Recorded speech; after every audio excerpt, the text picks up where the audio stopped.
Now, so far, you're eating the satay alone and it's nice and very interesting, but it's not wow. So the wow factor comes in when you dip the meat in the satay sauce. And the satay sauce is a big highlight, okay? So tasting the satay sauce on its own.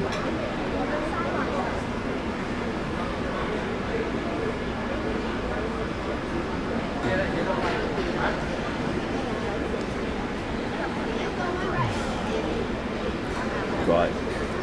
Thick, chunky peanuts which are slightly softened, light to moderately spicy, and it has a lovely rounded oil richness.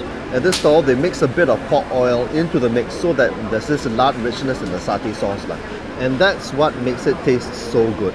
The oil that they use is 70% palm oil and 30% lard oil.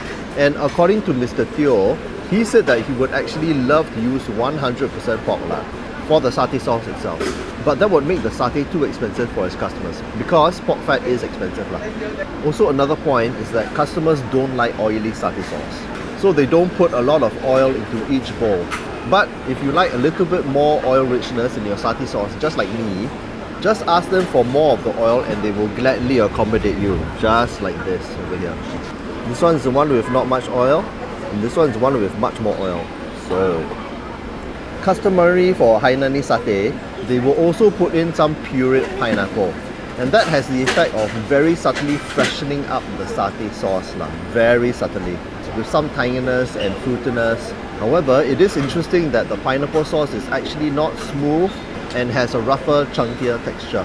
Madam Poo claims that her grandfather was the first to come up with the idea of adding pineapple puree in the satay sauce. And so eating the meat with the satay sauce, and this is where the magic happens. Mixing the pineapple puree first.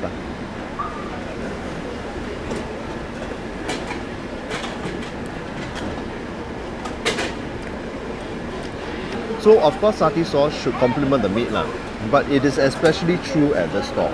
If you find that the meat is not fatty enough, the sauce will add in a decent amount of fat richness. If you find that the meat is too delicately sweet, dipping the satay in the sauce adds just enough sweetness to make it more towards a medium sweetness.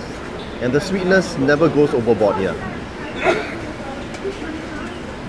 So the overall effect is that it has a light to medium spiciness, a little more spiciness than is usual, some pork oil richness, and peanut creaminess with a hint of fresh fruity flavour. Yet the meat still retains its firm meatiness without it being too dry or lacking in fat flavour, thanks to the sauce. The overall taste is full, yet you can still taste the inherent taste of the meat, and the taste isn't overwhelming at all. Amazing.